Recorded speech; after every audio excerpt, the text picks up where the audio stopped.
ನಮಸ್ಕಾರ, good morning. ನಾನು Harish Nagaraju. BS ಯಡಿಯೂರಪ್ಪನವರ ಸರ್ಕಾರಕ್ಕೆ ಎರಡು ಬಿಗ್ ಟೆನ್ಷನ್ ಶುರುವಾಗ್ತಾ ಇದೆ. ಹಾಗಾದ್ರೆ ಯಾವ್ದದು? ಇದೀಗ ಬರ್ತಾ ಇದೆ ನೋಡಿ, ಮೊದಲ ಬ್ರೇಕಿಂಗ್ ನ್ಯೂಸ್. ಕೊರೋನಾ ಕಾಲದಲ್ಲಿ ಚೌಕಾಸಿ ಮಾಡ್ತಿರೋದಾದ್ರೂ ಸರಿನಾ ಅನಿಸ್ತಾ ಇದೆ. ಎಮರ್ಜೆನ್ಸಿ ವಾರ್ಡ್ನಲ್ಲಿ ಬ್ಲಾಕ್ ಮೇಲ್ ನಡೀತಾ ಇದೆಯಾ? ವಾರಿಯರ್ಸ್ ವಾರ್ ಸರ್ಕಾರದ ಈ ಕಥೆ ಏನು ಅಂತ ನೋಡೋಣ.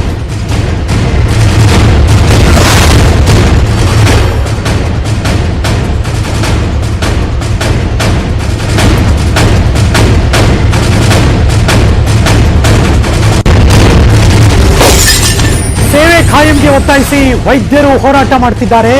ಗುತ್ತಿಗೆ ವೈದ್ಯರಿಂದ ಸೇವೆ ಖಾಯಂ ಬೇಡಿಕೆ ಮುಂದಿಡ್ತಾ ಇದ್ದಾರೆ. ಗುತ್ತಿಗೆ ಇರುವಂತಹ ವೈದ್ಯರಿಂದ ಇವತ್ತು ಕಡೇ ದಿನದ ಹೋರಾಟ ಅವರದು. ಅದಾದ್ಮೇಲೆ ಮುಂದಕ್ಕೆ ಅದು ಬೇರೆದೇ ಸ್ವರೂಪ ಪಡ್ಕೊಳ್ಳುತ್ತೆ. ಉಪವಾಸ ಇದ್ದು ಕೆಲಸ ಆರಂಭಿಸಿದ ಗುತ್ತಿಗೆ ವೈದ್ಯರು 507 ಜನ ಗುತ್ತಿಗೆ ವೈದ್ಯರಿಂದ ಉಪವಾಸದೊಂದಿಗೆ ಕೆಲಸ. ನಾಳೆಯಿಂದ ಕೆಲಸಕ್ಕೆ ಬರಲ್ಲ ಅಂದ್ರೆ ಹಾಜರಾಗದಿರೋ ನಿರ್ಧಾರ ಮಾಡ್ತಿದ್ದಾರಂತೆ. ಕಷ್ಟ ಇದೆ ಜೀವನ. Breaking news.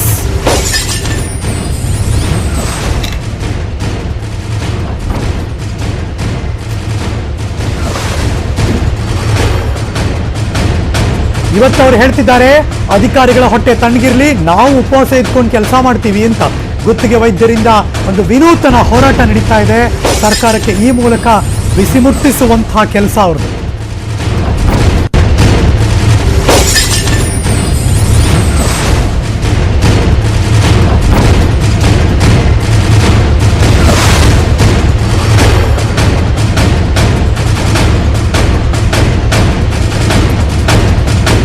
ಎರಡೂ ದೃಶ್ಯಾವಳಿಗಳನ್ನ ಈಗ ನಿಮ್ಮ ಮುಂದೆ ಇಡೋಕೆ ಕೊಡ್ತಾ ಇದ್ದೀವಿ ನಾವು. ಒಂದು ಕಡೆ ಯಾವುದೇ ಫೆಸಿಲಿಟೀಸ್ಗಳು ಸಿಗದೆ, ಆಂಬ್ಯುಲೆನ್ಸ್ಗಳು ಬರದೆ, ನಾವು ಆಸ್ಪತ್ರೆಗೆ ಅಡ್ಮಿಟ್ ಆಗೋಕೆ ಸಾಧ್ಯ ಆಗದೆ, ಉಸಿರಾಡೋಕ್ಕಾಗದೆ ಒದ್ದಾಡ್ತಿರುವಂತಹ ಹಲವಾರು ದೃಶ್ಯಗಳನ್ನು ತೋರಿಸ್ತಾ ಇದ್ದೀವಿ.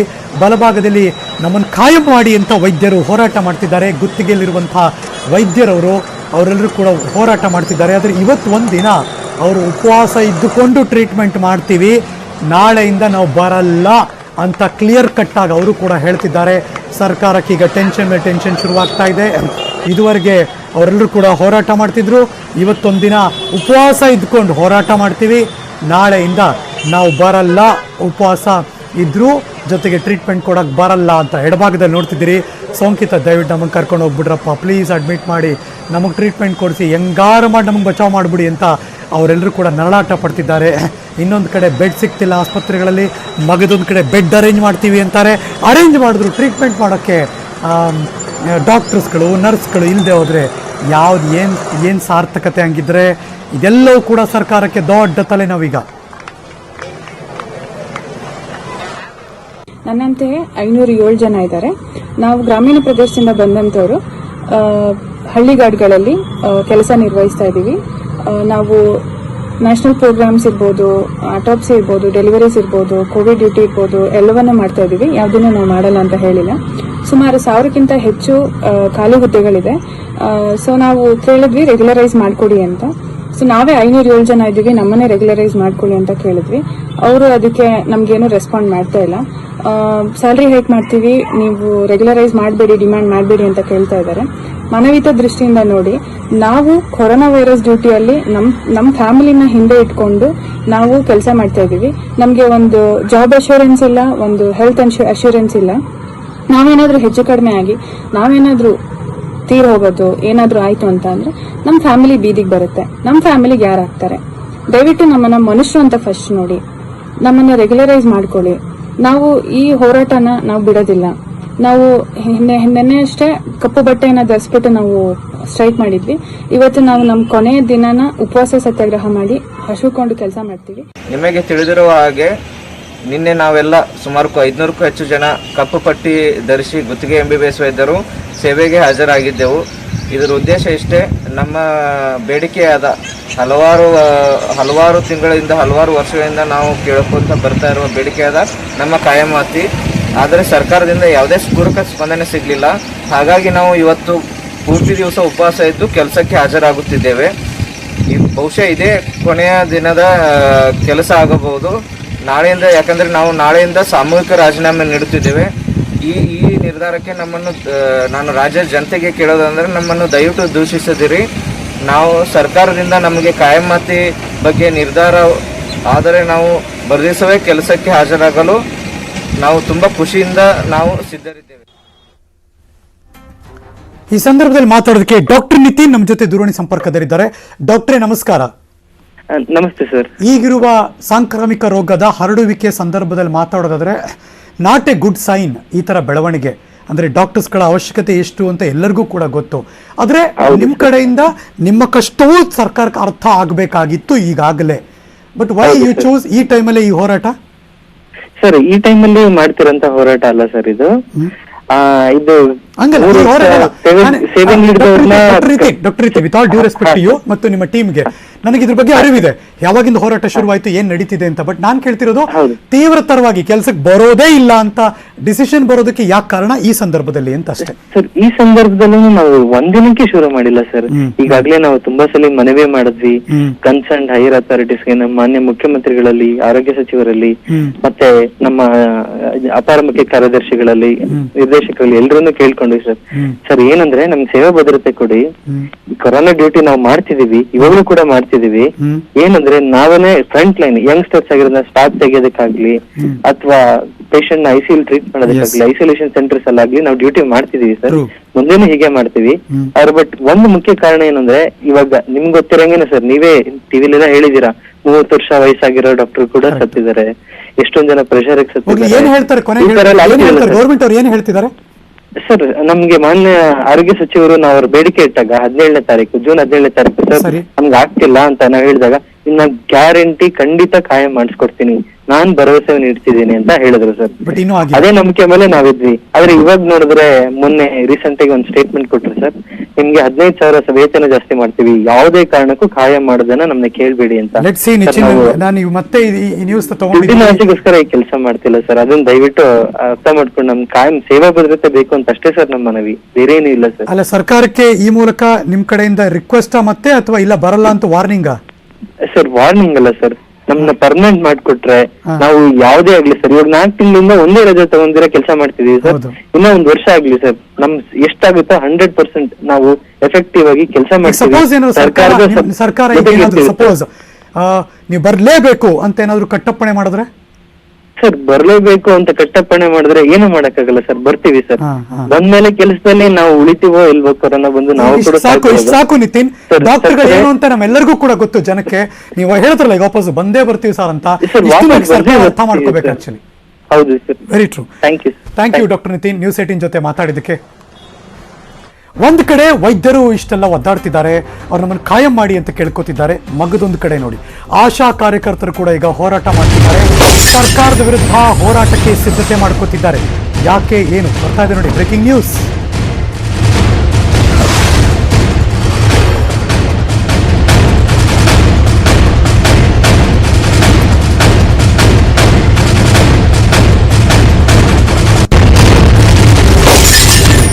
ಜುಲೈ 10ನೇ ತಾರೀಕಿಂದ ಅಂದ್ರೆ ಈ 3 ದಿನ ಕಳೆದ ಮೇಲೆ ರಾಜ್ಯಾದ್ಯಂತ ಆಶಾ ಕಾರ್ಯಕರ್ತರು ಪ್ರತಿಭಟನೆ ಮಾಡ್ತಾರೆ. ಚಪ್ಪಾಳೆ, ಹೂಮಳೆ ಎಲ್ಲ ಸುರಿಸಿದ್ದಾಯ್ತು ಅವ್ರ ಮೇಲೆ. ಇದಪ್ಪ ಸಾಕು, ಇದರಿಂದ ಹೊಟ್ಟೆ ತುಂಬಲ್ಲ ನಮಗೆ, ಗೌರವಧನ ಅಂತ ಈಗ ಆಗ್ಲೇ ಏನ್ ಪ್ರಾಮಿಸ್ ಮಾಡಿದ್ರಿ ಅದನ್ನ ಕೊಟ್ಬಿಡಿ ಸಾಕು ನಮಗೆ ಅಂತ ಕೇಳ್ತಿದ್ದಾರೆ. ಪ್ರತಿಭಟನೆಗೆ ಮುಂದಾಗಿದ್ದಾರೆ. ಒಬ್ಬರಲ್ಲ ಇಬ್ಬರಲ್ಲ, ರಾಜ್ಯಾದ್ಯಂತ 42,000 ಆಶಾ ಕಾರ್ಯಕರ್ತೆಯರು ಸರ್ಕಾರದ ಧೋರಣೆಯನ್ನು ಖಂಡಿಸಿ ಹೋರಾಟಕ್ಕೆ ಧುಮುಕ್ತಿದ್ದಾರೆ, ಸಿದ್ಧತೆ ಮಾಡ್ಕೋತಿದ್ದಾರೆ, ರಾಜ್ಯಾದ್ಯಂತ ಪ್ರತಿಭಟನೆ ಮಾಡ್ತಿದ್ದಾರೆ. ಆಶಾ ಕಾರ್ಯಕರ್ತರು ನಿರ್ಧಾರ ಮಾಡ್ತಿದ್ದಾರೆ, ಜುಲೈ 10ರಿಂದ ಆಶಾ ಕಾರ್ಯಕರ್ತೆಯರು ಸೇವೆಯನ್ನು ಸ್ಥಗಿತಗೊಳಿಸಿದ್ದಾರೆ. ಪ್ರಾಬ್ಲಮ್ ಆಗುತ್ತೆ, ದೊಡ್ಡ ಮಟ್ಟದಲ್ಲಿ ಪ್ರಾಬ್ಲಮ್ ಆಗುತ್ತೆ. ಮಾಸಿಕ ಗೌರವಧನ 12,000ಕ್ಕೆ ಹೆಚ್ಚಿಸೋದಕ್ಕೆ ಆಗ್ರಹ ಮಾಡ್ತಿದ್ದಾರೆ.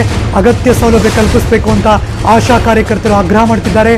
ಜನವರಿಯಿಂದ ಇದುವರೆಗೆ ಸರ್ಕಾರಕ್ಕೆ 10 ಬಾರಿ ಮನವಿ ಪತ್ರ ಕೊಟ್ಟಿದ್ದಾರೆ. 10 ಬಾರಿ ಕೊಟ್ಟರು ಯಾವುದೇ ಬೇಡಿಕೆಯನ್ನು ಈಡೇರಿಸಿಲ್ಲ, ಸುಮ್ಮನೆ ಪ್ರಾಮಿಸ್ ಮಾಡ್ತಿದ್ದಾರೆ ಅಂತ ಆರೋಪ. ಸರ್ಕಾರದ ಮನೆ ಮನೆಗೆ ಸಮೀಕ್ಷೆ ನಡೆಸ್ತಾ ಇದ್ದಾರೆ, ಎಲ್ಲ ಆರೋಗ್ಯ ಕಿಟ್ಗಳನ್ನು ಕೊಡ್ತಿದ್ದಾರೆ, ಎಲ್ಲ ಕಡೆ ಓಡಾಡ್ತಿರೋರು ಇವರೇ. ಈ ಬೇಡಿಕೆ ಈಡೇರಿಸೋವರೆಗೂ ಕೂಡ ಸೇವೆ ಮಾಡಲ್ಲ ನಾವು ಅಂತ ನಿರ್ಧಾರ ಮಾಡ್ತಿದ್ದಾರಂತೆ. Breaking news.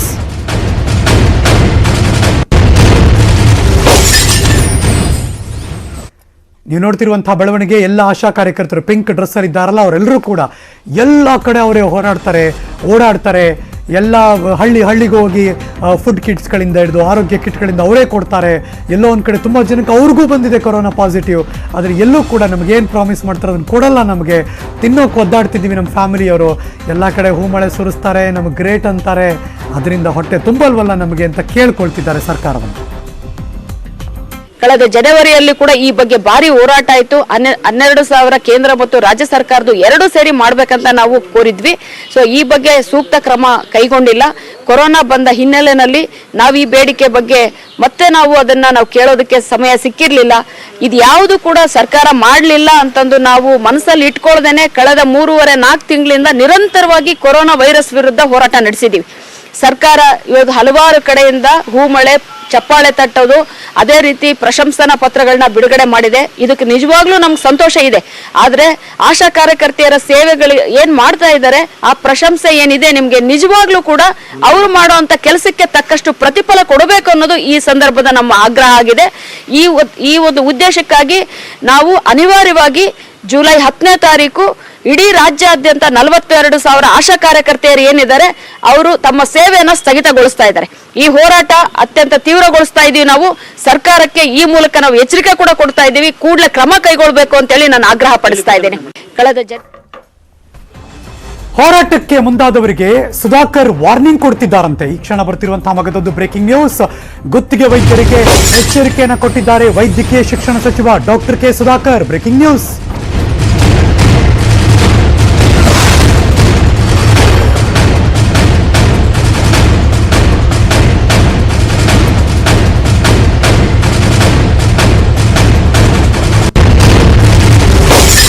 ಕೆಲಸಕ್ಕೆ ಬರಲೇಬೇಕು ಅಂತ ಬರದೇ ಹೋದ್ರೆ ಕಾನೂನು ಕ್ರಮದ ಎಚ್ಚರಿಕೆಯನ್ನು ಕೊಡ್ತಿದ್ದಾರೆ ಡಾಕ್ಟರ್ ಕೆ ಸುಧಾಕರ್ ಅವರು. ಸದ್ಯದ ಪರಿಸ್ಥಿತಿಯನ್ನು ಎಲ್ಲರೂ ಕೂಡ ಅರ್ಥ ಮಾಡ್ಕೋಬೇಕು. ಪರಿಸ್ಥಿತಿಯನ್ನ ಬಳಕೆ ಮಾಡಿಕೊಳ್ಳುವಂತಹ ಪ್ರಯತ್ನ ಮಾಡಬಾರ್ದು. ಜನರ ಸೇವೆನೇ ನಮ್ಮ ಮೊದಲ ಕರ್ತವ್ಯ ಆಗಬೇಕು. ಈ ಮೂಲಕ ನೀವು ಕರ್ತವ್ಯಕ್ಕೆ ಬರಲೇಬೇಕು, ಇಲ್ಲದಿದ್ರೆ ಕಾನೂನು ಕ್ರಮಕ್ಕೆ ನಾವು ಮುಂದಾಗಬೇಕಾಗುತ್ತೆ ಅಂತ ವೈದ್ಯಕೀಯ ಶಿಕ್ಷಣ ಸಚಿವ ಡಾಕ್ಟರ್ ಕೆ ಸುಧಾಕರ್ ಎಚ್ಚರಿಕೆ ಕೊಟ್ಟಿದ್ದಾರೆ. That is not possible at the moment because there is C&R regulations. Somebody cannot take the government for ransom because of the situation. People should also know there are epidemiological laws with the government, be it private or the government. See, with nobility, the doctor's profession is unlike other professions. It is a very noble in nature. That is why we are all in this business. If somebody is taking government for ransom, government cannot keep quiet. It has laws in its kitty. We will have to issue a certain laws. There are laws where even the practitioner license can be taken back. So I do not want to speak in that tone, but I would like to appeal again. People should understand the sensitivity and the gravity of the situation. See, somebody's mother, there will be somebody's brothers who are in ICU. It is not just only my family members. If they are there in ICU, I should be different. With the same understanding, we should think that somebody's siblings, somebody's parents are there. It is our primary duty, fundamental duty, to attend to these cases and relieve them from the pain and the government will. ನಮ್ಮೆಲ್ಲರಿಗೂ ಗೊತ್ತಾಗುತ್ತೆ. Because ಗುತ್ತಿಗೆ ವೈದ್ಯರು ಏನೇನು ಬೇಡಿಕೆ ಇಟ್ಟಿದ್ದಾರೆ ಅವ್ರು ಕೇಳ್ತಿರೋದು ಕೂಡ ತಪ್ಪಲ್ಲ. ಆಶಾ ಕಾರ್ಯಕರ್ತರು ಏನು ಕೇಳ್ತಿದ್ದಾರೆ ಅದನ್ನು ಕೂಡ ತಪ್ಪಲ್ಲ. ಬಿಕಾಸ್ ಆ ಬೇಡಿಕೆಯನ್ನು ಅವ್ರು ಕೇಳಲೇಬೇಕು, ಆಗ್ರಹಿಸಬೇಕು, ಸರ್ಕಾರ ಈಡೇರಿಸಬೇಕು. ಪ್ರಾಮಿಸ್ ಮಾಡಿದೆ, ಅವ್ರಿಗೂ ಕೂಡ ಜೀವನ ನಡಿಬೇಕು, ಅನುಮಾನನೇ ಇಲ್ಲ. ಆದರೆ ಸಂದರ್ಭ ಅನ್ನೋದಷ್ಟೇ ಈ ಕ್ಷಣಕ್ಕಿರುವಂಥ ದೊಡ್ಡ ಮಟ್ಟದ ಕನ್ಸರ್ನ್. ಇಂತಹ ಸಂದರ್ಭದಲ್ಲಿ ಈ ಸಪೋಸ್ ಅವ್ರು ಕೆಲಸ ಮಾಡಲ್ಲ ಅಂದ್ಬಿಟ್ರೆ ಮುಂದೇನಾಗೋಗುತ್ತೆ ಅನ್ನೋದೇ ದೊಡ್ಡ ಮಟ್ಟದಲ್ಲಿ ಆತಂಕ ಕೂಡ ಹೌದು. ಕರೋನಾ ಸಂಕಷ್ಟ ಕಾಲದಲ್ಲಿ ಈ ಹೋರಾಟ ಎಷ್ಟು ಮಟ್ಟಿಗೆ ಸರಿ ಅನ್ನೋದು ಕೂಡ ಒಂದು ಕ್ವಶನ್ ಬಂದ್ಬಿಡುತ್ತೆ. ಯಾಕೆಂದರೆ ಇಷ್ಟು ದಿನ ಇವರ ಬೇಡಿಕೆಯನ್ನು ಸರ್ಕಾರ ಈಡೇರಿಸಿಲ್ಲ. ಹೌದು, ಸರ್ಕಾರ ಇದನ್ನು ಈಡೇರಿಸಬೇಕಾಗಿತ್ತು, ಈಗಲೂ ಕೂಡ ಅದ್ರ ಬಗ್ಗೆ ಗಮನ ಹರಿಸಬೇಕು. ನ್ಯಾಯಯುತ ಬೇಡಿಕೆಗಳಿಗೆ ಸರ್ಕಾರ ಯಾವಾಗಲೂ ಕೂಡ ಸ್ಪಂದಿಸಲೇಬೇಕು. ಯಾಕೆಂದರೆ ಬೇಡಿಕೆಗಳೇನು, ಯಾವ ರೀತಿ ಈಡೇರಿಸಬೇಕು ಅದನ್ನು ಪರಿಶೀಲನೆ ಮಾಡಬೇಕು. ಆದರೆ ಕೊರೋನಾ ಕಾಲದಲ್ಲಿ ಅವರ ಅವಶ್ಯಕತೆ ಸಮಾಜಕ್ಕೆ ತುಂಬಾ ಇದೆ. ಯಾಕೆಂದರೆ ವಾರಿಯರ್ಸ್ ಇಲ್ಲದೆ ಹೋದರೆ ಕರೋನಾವನ್ನು ಹತ್ತಿಕ್ಕೋಕ್ಕೆ ಸಾಧ್ಯನೇ ಇಲ್ಲ. ಜನಕ್ಕೆ ಇನ್ನೇನೇನಾಗೋಗುತ್ತೆ ಅಂತ ಇಮ್ಯಾಜಿನ್ ಮಾಡ್ಕೊಳ್ಳೋಕ್ಕೂ ಸಾಧ್ಯ ಇಲ್ಲ. ಈ ಕ್ಷಣ ಬರ್ತಿರುವಂತಹ ಬ್ರೇಕಿಂಗ್ ನ್ಯೂಸ್. ದಯಮಾಡಿ ನಿಮ್ಮ ಹೋರಾಟ ಮಾಡಿ ಬಿಡಬೇಡಿ, ಮಾಡ್ತಾನೇ ಇರಿ. ಆದರೆ ಕೆಲಸವನ್ನು ಮಾಡಿ ನಿಮ್ಮ ಹೋರಾಟವನ್ನು ತೋರಿಸಿ. ಸರ್ಕಾರಕ್ಕೆ ಒಂದು ಸ್ವಲ್ಪ ನಾಚಿಕೆ ಆಗಬೇಕು. ಎಂಥವ್ರು ಇವರು ಹೋರಾಟ ಮಾಡ್ತಿದ್ದಾರೆ ಅಂದರೆ ಕೆಲಸನೂ ಮಾಡ್ತಾರೆ ಅಂತ ಅವ್ರಿಗೂ ಕೂಡ ಫೀಲ್ ಆಗಬೇಕದು. ಆ ತರಹದ ಹೋರಾಟ ಆಗಬೇಕು ಅಂತ ನಾವು ಕೂಡ ಅನ್ಕೋತೀವಿ. ಬಟ್ ಸರ್ಕಾರ ಈ ಮೂಲಕ ಅವರ ಹೋರಾಟಕ್ಕೆ ಮಾನ್ಯತೆ ಕೊಡಬೇಕು. ಅವ್ರು ಏನು ಕೇಳ್ತಿದ್ದಾರೆ ನ್ಯಾಯಯುತವಾಗಿ, ಐ ಇನ್ಸಿಸ್ಟ್, ನ್ಯಾಯಯುತವಾಗಿ ಅವರಿಗೆ ಸೇವೆ ಏನು ಸಲ್ಲಬೇಕು, ಅವರಿಗೆ ಏನು ಕ್ರೆಡಿಟ್ಸ್ ಕೊಡಬೇಕು, ಅದು ಮೆಟೀರಿಯಲಿಸ್ಟಿಕ್ ಆಗಲಿ ಮಾನಿಟರಿ ಬೆನಿಫಿಟ್ ಆಗಲಿ ಇವೆಲ್ಲವನ್ನು ಕೂಡ ಸರ್ಕಾರ ಕೊಡಲೇಬೇಕು. ಈ ಥರದ ಸಂದರ್ಭದಲ್ಲೂ ಇವರು ಈ ಥರ ಮಾಡ್ತಿದಾರಲ್ಲ, ಹ್ಯಾಟ್ಸ್ ಆಫ್ ಅಂತ ಬರೀ ಬಾಯಿ ಮಾತಲ್ಲಿ ಹೇಳಿದ್ರೆ ಸಾಲದು. ಅವ್ರಿಗೆ ಕೊಡಬೇಕಾದಂಥ ಸವಲತ್ತುಗಳನ್ನು, ಬೇಡಿಕೆಗಳನ್ನು ಈಡೇರಿಸಲೇಬೇಕು. ಆದರೆ ವಿ ರಿಕ್ವೆಸ್ಟ್ ಆಶಾ ಕಾರ್ಯಕರ್ತರಾಗಲಿ ಮತ್ತು ಡಾಕ್ಟರ್ಸ್ಗಳಾಗಲಿ ಅವ್ರ ಸೇವೆ ದಯಮಾಡಿ ನಿಲ್ಲಿಸಬೇಡಿ. ಯಾಕೆಂದರೆ ಈ ಸಂದರ್ಭದಲ್ಲಿ ನಿಮ್ಮ ಅವಶ್ಯಕತೆ ಈ ಸಮಾಜಕ್ಕೆ ತುಂಬ ತುಂಬ ತುಂಬ ಇದೆ.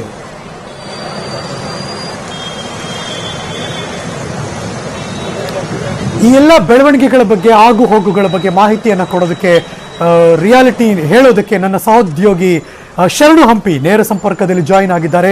ವೆರಿ ಗುಡ್ ಮಾರ್ನಿಂಗ್ ಶರಣು. ಬಹಳ ಈ ಪ್ಯಾಂಡಮಿಕ್ ಸಿಚುವೇಶನ್ನಲ್ಲಿ ಇದು ಕೂಡ ತುಂಬ ಆಘಾತಕಾರಿ ಬೆಳವಣಿಗೆ.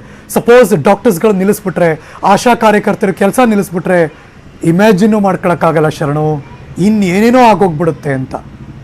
ಸರ್ಕಾರ ಈ ನಿಟ್ಟಿನಲ್ಲಿ ಏನು ಗಮನ ಹರಿಸ್ತಾ ಇದೆ, ಮನವೊಲಿಸುವ ಪ್ರಯತ್ನ ಈ ಸಂದರ್ಭದಲ್ಲಿ ಏನು ನಡೀತಿದೆ, ಏನಾಗುತ್ತೆ ಮುಂದೆ?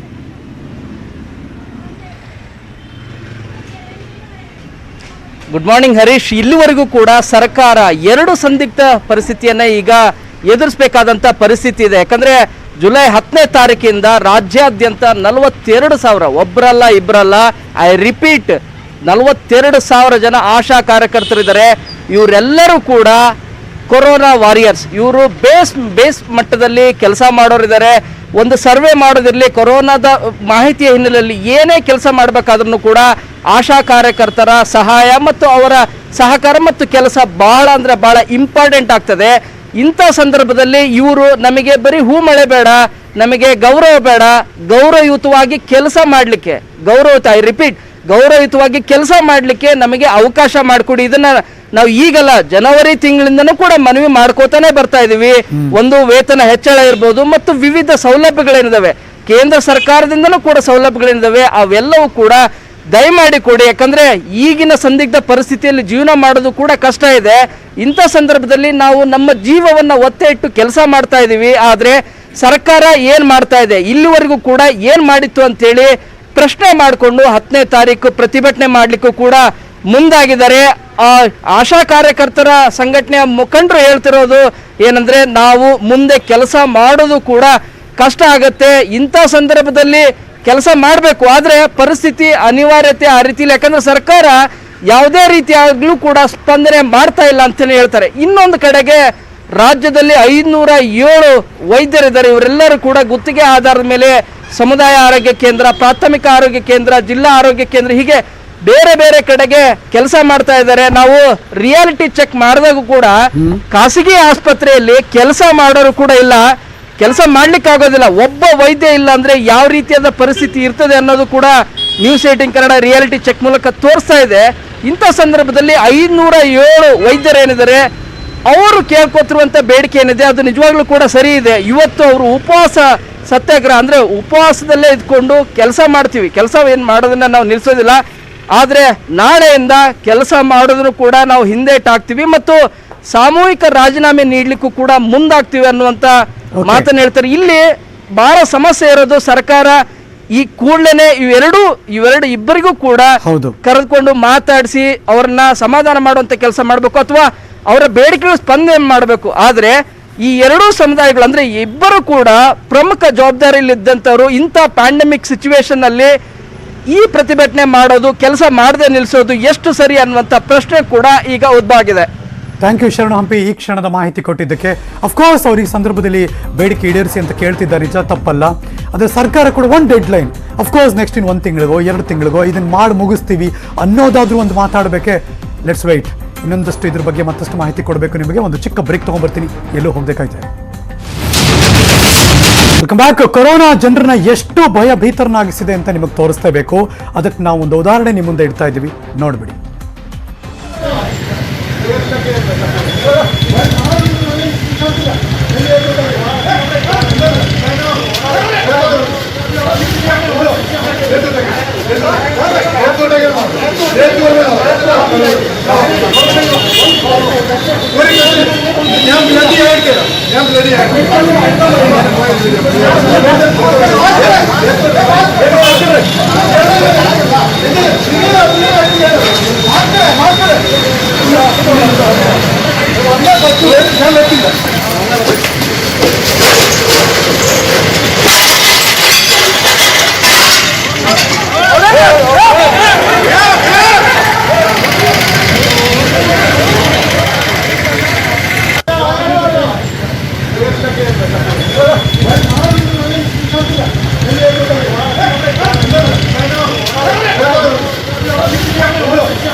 ಇದೆಲ್ಲ ನಡೀತು ಅಂತ ನೀವೇನಾದ್ರೂ ಕೇಳ್ತಾ ಇದ್ರೆ ನಿಮ್ಮ ನ್ಯೂಸ್ 18 ಕನ್ನಡದ ಎಕ್ಸ್ಕ್ಲೂಸಿವ್ ದೃಶ್ಯ. ಇದು ಕೇರಳದಿಂದ ಬರ್ತಿರುವಂತಹ ಬ್ರೇಕಿಂಗ್ ನ್ಯೂಸ್. ಪಟ್ಟಣಂತಿಟ್ಟದಲ್ಲಿ ನಡೆದಿರುವಂತಹ ದೃಶ್ಯ ಫುಲ್ ವೈರಲ್ ಆಗಿದೆ. ಗಲ್ಫ್ನಿಂದ ಬಂದಿದ್ದ ವ್ಯಕ್ತಿ ಆತ ಕ್ವಾರಂಟೈನ್ ಇದ್ದ, ಪತ್ನಿ ಜೊತೆ ಜಗಳ ಮಾಡ್ಕೊಂಡು ರಸ್ತೆಗೆ ಬಂದ. ಕೈ ಮೇಲಿನ ಸೀಲ್ ನೋಡಿ ಗಾಬರಿಯೋ ಗಾಬರಿ. ಆರೋಗ್ಯ ಸಿಬ್ಬಂದಿಗೆ ಸ್ಥಳೀಯರಿಂದ ಮಾಹಿತಿ ಬಂತು. ಆಂಬ್ಯುಲೆನ್ಸ್ ಹತ್ತೋಕೆ ಆ ವ್ಯಕ್ತಿ ಹತ್ರ ಬಂದ್ರು. Full high drama.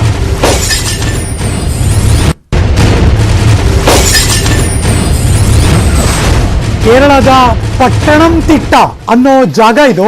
ಅಲ್ಲಿ ನಡೆದಿರುವಂತಹ ಘಟನಾವಳಿಗಳು. ದೂರ ದೇಶದಿಂದ ವಾಪಸ್ ಬಂದಿದ್ದ ಆತ, ಎಲ್ಲರೂ ಬಂದರಲ್ಲ, ಅವನು ಬಂದ ಗಲ್ಫಿಂದ. ಪತ್ನಿ ಜೊತೆ ಜಗಳ ಆಡ್ಕೊಂಡು ರಸ್ತೆಗೆ ಬಂದಿದ್ದ. ಕೈ ಮೇಲೆ ಸೀಲ್ ಬೇರೆ ಇತ್ತ. ಅದು ನೋಡಿ ಬೇರೆಯವ್ರು ಇನ್ಫಾರ್ಮ್ ಮಾಡಿದ್ರು. ಸೊ ಆರೋಗ್ಯ ಸಿಬ್ಬಂದಿಗಳು ಬಂದರು. ಆಂಬ್ಯುಲೆನ್ಸ್ ಹತ್ತೋ ಕೇಳಿದ್ರು. ನಾನು ಬರಲ್ಲ, ನನ್ನ ಬಿಟ್ಬಿಡಿ, ನಾನು ಬರಲ್ಲ. ಕೊನೆಗೂ ತಪ್ಪಿಸ್ಕೊಂಡ. ಓಡ್ದ ಹೈ ಡ್ರಾಮಾ ನಡೀತು. ನಾನು ಆಂಬ್ಯುಲೆನ್ಸ್ ಹತ್ತಲ್ಲ. ಈತನನ್ನು ಬೆನ್ನತ್ತಿದ್ರು ಆರೋಗ್ಯ ಸಿಬ್ಬಂದಿಯು. ಕೊನೆಗೂ ಆತನನ್ನು ಹಿಡಿದಿದ್ದಾರೆ, ಬೇರೆ ವಿಚಾರ. ಸಾಂಸ್ಥಿಕ ಕ್ವಾರಂಟೈನ್ಗೆ ವ್ಯಕ್ತಿಯನ್ನು ಶಿಫ್ಟ್ ಮಾಡಿದ್ದಾರೆ. ಬಟ್ ಆದರೂ ನೋಡಿ, ಕೊರೋನಾ ಟ್ರೀಟ್ಮೆಂಟ್ ಕೊಡ್ತೀವಿ ಅಂದರೆ ಅಯ್ಯೋ ಬಿಟ್ಬಿಟ್ರಪ್ಪ, ಬಂದರೆ ಸಾಯಿಸ್ಬಿಡ್ತೀರ ನನ್ನ ಅನ್ನೋ ರೇಂಜ್ಗೆ ಬದುಕಿಸ್ಬೇಕು ಅಂತ ಇವರು, ಅದ್ರ ಬಂದರೆ ನಾನು ಸಾಯಿಸ್ಬಿಡ್ತೀರಾ ಅಂತ ಅವನು. ಹೆಂಗಿದೆ ನೋಡಿ ಕತೆ.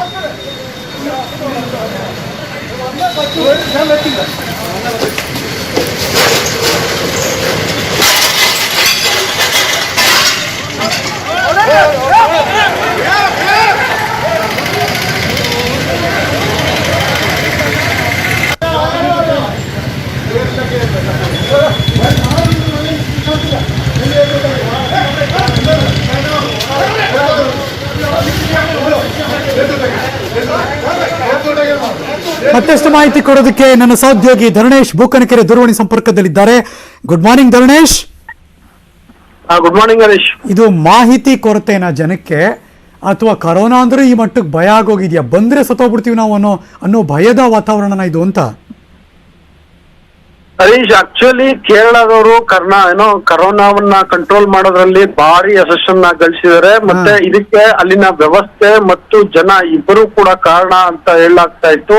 ಆದ್ರೆ ಇದೊಂದು ವಿಚಿತ್ರ ಘಟನೆ. ಅಲ್ಲಿನ ಪಟ್ಟಣಂತಿಟ್ಟಂ ಅನ್ನುವಂತಹ ಪ್ರದೇಶದಲ್ಲಿ ಒಬ್ಬ ವ್ಯಕ್ತಿ ಕ್ವಾರಂಟೈನ್ ನಲ್ಲಿ ಇದ್ದವರು, ಒಂದು ಸಾಂಸ್ಥಿಕ ಕ್ವಾರಂಟೈನ್ ನಲ್ಲಿ ಇದ್ದವರು ತಪ್ಪಿಸ್ಕೊಂಡು ಹೊರಗಡೆ ಬಂದಿದ್ದಾರೆ. ಮತ್ತೆ ಒಳಗಡೆ ಹೋಗ್ಲಿಕ್ಕೆ ಭಾರಿ ಪ್ರತಿರೋಧವನ್ನ ತೋರ್ತಿದ್ದಾರೆ. ಆ ದೃಶ್ಯ ವೈರಲ್ ಆಗಿದೆ. ನಾವು ಕೂಡ ಪ್ರಸಾರ ಮಾಡ್ತಿದ್ದೀನಿ. ಅಂದ್ರೆ ಈ ವ್ಯಕ್ತಿ ಗಾಲ್ಫ್ ನಿಂದ ಬಂದು ಕ್ವಾರಂಟೈನ್ ನಲ್ಲಿ ಇದ್ರು. ಅಲ್ಲಿ ಕ್ವಾರಂಟೈನ್ ಇದ್ದ ಸಂದರ್ಭದಲ್ಲಿ ಅವರ ಹೆಂಡತಿ ಜೊತೆ ಜಗಳ ಆಯ್ತು ಅನ್ನುವಂತ ಮಾಹಿತಿಗಳು ಲಭ್ಯ ಆಗ್ತಿದ್ದಾವೆ. ಹಾಗೆ ಜಗಳ ಮಾಡ್ಕೊಂಡು ರಸ್ತೆಗೆ ಬಂದಂತ ವ್ಯಕ್ತಿ ಮತ್ತೆ ವಾಪಸ್ ಹೋಗ್ಲಿಕ್ಕೆ ಒಂದ್ ರೀತಿಯಲ್ಲಿ ಐಡ್ರಾಮವನ್ನ ಮಾಡ್ತಿದ್ದಾರೆ. ಅವ್ರ ಕೈಯಲ್ಲಿ ಸೀಲ್ ಇತ್ತು. ಸೀಲ್ ನೋಡಿ ಜನ ಗಾಬರಿ ಆಗಿದ್ರು. ಕೂಡಲೇ ಆರೋಗ್ಯ ಸಿಬ್ಬಂದಿಗೆ ಮಾಹಿತಿಯನ್ನ ತಲುಪಿಸಿದ್ರು. ಅವ್ರು ಬಂದು ಈ ಮನುಷ್ಯನ ಕರೆದ್ರೆ ಮತ್ತೆ ಕ್ವಾರಂಟೈನ್ಗೆ ಹೋಗ್ಲಿಕ್ಕೆ ಕೇಳಿದ್ರೆ ಇವರು ಒಂದ್ ರೀತಿಯಲ್ಲಿ ಅದು ಬಹಳ ಹಿಂದೆ ಪೊಲೀಸ್ ವಾಹನ ಹತ್ಕೊಳ್ಳಿಕ್ಕೆ ಜನ ಹಿಂದೇಟ್ ಆಗ್ತಿದ್ದಂತೆ, ಅಥವಾ ಅದೊಂದು ಅವಮಾನ ಅನ್ನೋ ರೀತಿನಲ್ಲಿ ಆ ವ್ಯಕ್ತಿ ನಡ್ಕೊಳ್ತಿದ್ದಾರೆ. ನಾನು ಆಗ್ಲೇ ಹೇಳಿದಂತೆ ಕೇರಳದಲ್ಲಿ ಜನ ಕೂಡ ಈ ಒಂದು ಕರೋನಾ ವಿರುದ್ಧದ ಹೋರಾಟದಲ್ಲಿ ಬಹಳ ದೊಡ್ಡ ಸಹಕಾರ ನೀಡಿದ್ರು. ಅದರಿಂದಾಗಿ ಕೇರಳ ಸಕ್ಸಸ್ ಅನ್ನೋ ರೀತಿಯಲ್ಲಿ ಆಗಿತ್ತು, ಯಶಸ್ಸನ್ನ ಕಂಡಿತ್ತು.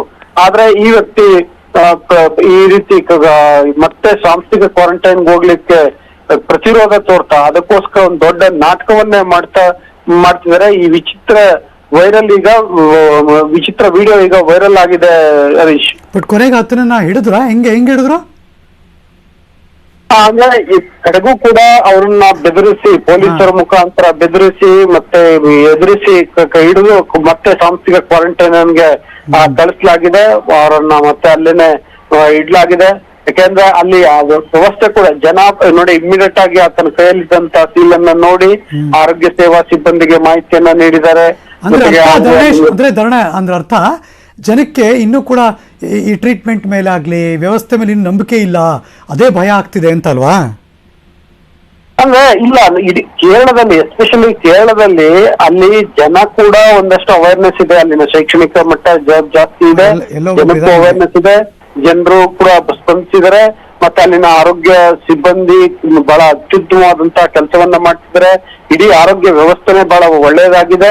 ಹಾಗಾಗಿ ಅಲ್ಲೆಲ್ಲವೂ ಕೂಡ ಚೆನ್ನಾಗಾಗಿತ್ತು. ಅಂತ ಕಡೆನೆ ಈ ರೀತಿಯ ಪ್ರಕರಣ ಆಗಿದೆ. ಇದು ನಿಜಕ್ಕೂ ಕೂಡ ವಿಚಿತ್ರವಾದಂತಹ ಪ್ರಕರಣ. ಯಾಕಂದ್ರೆ ಜೊತೆಗೆ ಆ ವ್ಯಕ್ತಿ ಆಲ್ರೆಡಿ ಇನ್ಸ್ಟಿಟ್ಯೂಷನ್ ಕ್ವಾರಂಟೈನ್ ನಲ್ಲಿ ಇದ್ದಂತವ್ರು ತಪ್ಪಿಸ್ಕೊಂಡು ಹೊರಗಡೆ ಬಂದು ಮತ್ತೆ ಹೊರಗಡೆ ಹೋಗ್ಲಿಕ್ಕೆ ಇಷ್ಟೆಲ್ಲ ನಾಟಕ ಮಾಡ್ತಿದ್ದಾರೆ. ಬಹುಶಃ ಅವ್ರು ಅಲ್ಲಿದ್ದಾಗ ಅವ್ರ ಹೆಂಡತಿ ಜೊತೆ ಜಗಳ ಮಾಡಿದ್ರು ಅನ್ನೋ ಕಾರಣಕ್ಕೋಸ್ಕರ ಆ ಭಯಕ್ಕೋ ಅಥವಾ ಕರೋನಾ ಭಯಕ್ಕೋ ಏನೋ ಗೊತ್ತಿಲ್ಲ. ಅದೇ ಇದು ಖಂಡಿತಕ್ಕೂ ಕೇರಳದ ಮಟ್ಟಿಗೆ ಇದು ಬಹಳ ವಿಚಿತ್ರವಾದಂತಹ ಪ್ರಕರಣ. ಹರೀಶ್, ಥ್ಯಾಂಕ್ಸ್ ಗಣೇಶ್ ಬುಕ್ಕನಕೆರೆ ಈ ಕ್ಷಣದ ಮಾಹಿತಿಗಾಗಿ.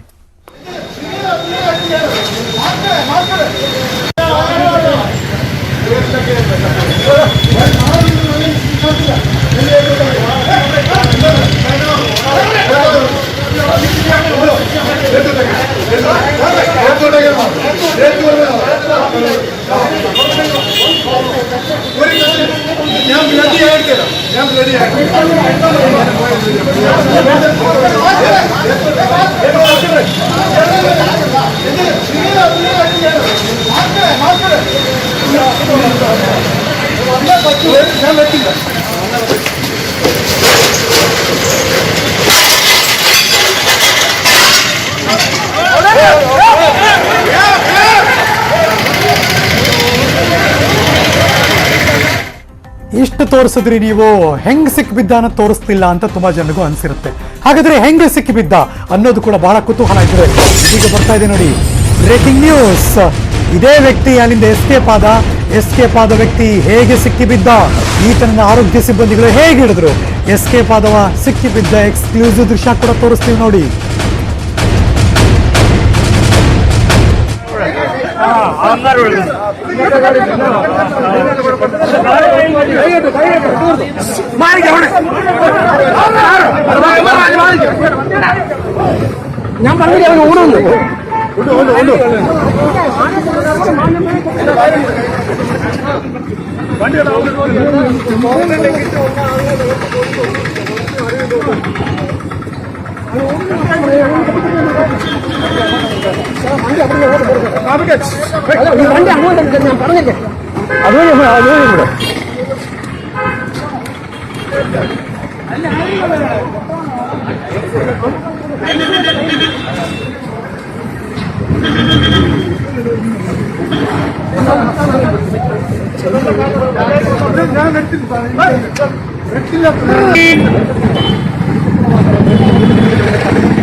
അദ്ദേഹം നാട്ടിലേക്ക് നഗരത്തിലേക്ക് എത്തിച്ചേർന്ന പോലീസ് മനസ്സിലാക്കി പോലീസ് അദ്ദേഹത്തോട്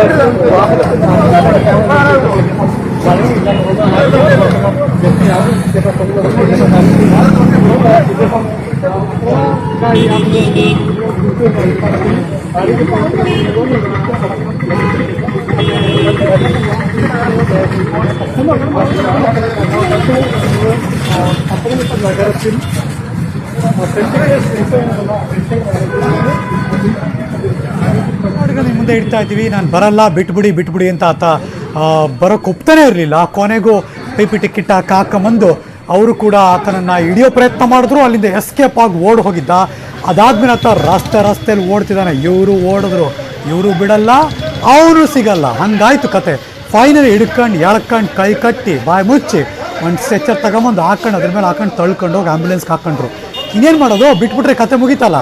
ಅವನು ಒಬ್ಬೊಬ್ಬ ಏನಿಲ್ಲ ಅಂದ್ರೆ ಎಲ್ಲರನ್ನೂ ಹೋಗಿ ಹಿಡ್ಕೊಂಬಂದ್ಬಿಟ್ರೆ, ಟಚ್ ಮಾಡಿದ್ರೆ ಅಥವಾ ವ್ಯವಹಾರ ಮಾಡ್ಕೊಂಡು ಎಲ್ಲ ಬಂದುಬಿಟ್ರೆ ಮುಗೀತು. ಕಂಪ್ಲೀಟ್ ತುಂಬ ಜನ ಕರೋನಾ ಪಾಸಿಟಿವ್ ಬಂದ್ಬಿಡುತ್ತೆ. ಈಗಲೇ ಭಯ. ಅಲ್ಲಿ ನಮ್ಮ ಮಾಧ್ಯಮದವರೆಲ್ಲ ಇದ್ದಾರೆ, ದೂರ ಇಲ್ಕೊಂಡು ಫೋಟೋ ತೆಗಿತಿದ್ದಾರೆ ನಿಜ, ಬಟ್ ಸ್ಟಿಲ್ ಕಷ್ಟ. ದೂರ ಇರಪ್ಪ, ಲೆನ್ಸ್ ಹಾಕೊಂಡು ಫೋಟೋ ತೆಗೀರಿ, ಶೂಟ್ ಮಾಡಿ, ಬಟ್ ಸ್ಟಿಲ್ ಆ ಥರ ಎಲ್ಲ ಓಡಿ ಒಂದು ಸ್ವಲ್ಪ ಟಚ್ ಆಗಿ ಇವ್ರಿಗೇನಾದ್ರು ಇಮ್ಯುನಿಟಿ ಕಡಿಮೆ ಇದ್ದು ಎಲ್ಲ ಆಗಿಬಿಟ್ರೆ ಭಾಳ ಕಷ್ಟ ರೀ. ಬಟ್ ಸ್ಟಿಲ್ ನೋಡಿ ಹೆಂಗೆ ತಪ್ಪಿಸ್ಕೊಂಡು ಓಡ್ದ. ಇವರು ಬಿಟ್ಟಿಲ್ಲ, ಇನ್ಸ್ಪೆಕ್ಟರ್ಗಳು ಹಾಕ್ಕೊಂಡು ಹಿಡಿದ್ರು. ಈ ಕೊನೆಗೆ ಅದು ಯಾವುದೋ ಒಂದು ಪಾರ್ಕ್ ಹತ್ರ ಅನ್ಸುತ್ತೆ, ಫುಟ್ಪಾತಲ್ಲಿ ಹಿಡಿದ್ರು, ಬಿಟ್ಟಿಲ್ಲ. ಅವ್ನು ಕಾಲು ಕೆಳಗೆ ಬಿಟ್ಟರೆ ತಾನೇ ಓಡೋಗೋದು. ಸೊ ಕಾಲನ್ನು ಕೆಳಗೆ ಬಿಟ್ಟಿಲ್ಲ, ಹಿಡ್ಕೊಂಡ್ರು ಆ ಕಡೆಗೆ. ಎರಡು ಕೈ ಹಿಡಿದ್ರು, ಇನ್ನಿಬ್ಬರು ಬಾಡಿ ಮೂಮೆಂಟ್ ಸಿಗಲ್ಲ. ಆಗ ಕಾಲ್ನಲ್ಲಿ ಹಾಕೊಂಡು ನೀಟಾಗಿ ಸುತ್ತಿ ಹಾಕೊಂಡು ಕಾಲನ್ನ ನೀಟಾಗಿ ರಾಪ್ ಮಾಡಿದ್ರು. ಇನ್ನು ಕಾಲು ಅಗಲ್ಸೋಕ್ಕಾಗಲ್ಲ, ಮುಂದಕ್ಕೆ ಹೋಗೋಕ್ಕಾಗಲ್ಲ, ಬಿಡೋಕ್ಕಾಗಲ್ಲ. ಮಂಡಿ ಟೈ ಮಾಡಿದ್ರು.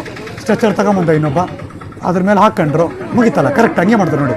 ನೀಟಾಗಿ ಕಾಲು ಕೈ ಕಟ್ಟಿದ ಮೇಲೆ ಏನು ಆಡ್ಸೋಕ್ಕಾಗಲ್ಲ ಅಂದಮೇಲೆ ಬಾಯಿ ಬಡ್ಕೊಂಡ್ರೆ ಲೆಕ್ಕ ಇಲ್ಲ. ಒಂದು ಸ್ವಲ್ಪ ಹೊತ್ತು ನೋಡ್ತಾನೆ, ಸುಸ್ತಾಗ್ತಾನೆ. ಬಾಯಿಗೂ ಏನಾದರೂ ಹಾಕಿದ್ರೆ ಮುಗೀತು, ಅಲ್ಲಿಗೆ ಅವ್ನು ಕಿರ್ಚೋದು ಇಲ್ಲ. ಎಳ್ಕೊಂಡು ಹೋಗಿ ಟ್ರೀಟ್ಮೆಂಟ್ ಕೊಟ್ಟರು.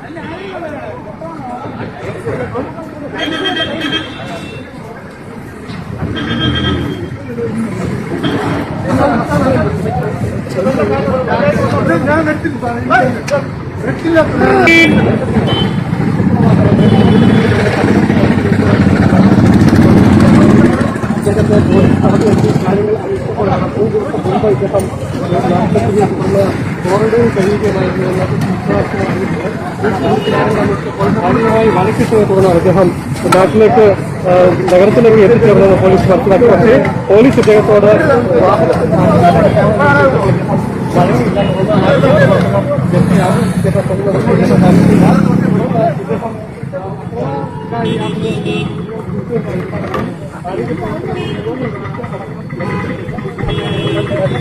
ಮತ್ತಷ್ಟು ಮಾಹಿತಿ ನಿಮ್ಮ ಮುಂದೆ ಇಡ್ತೀವಿ. ಒಂದು ಚಿಕ್ಕ ಬ್ರೇಕ್ ಆದಮೇಲೆ ಎಲ್ಲೂ ಹೋಗಬೇಕಾಯ್ತಾರೆ.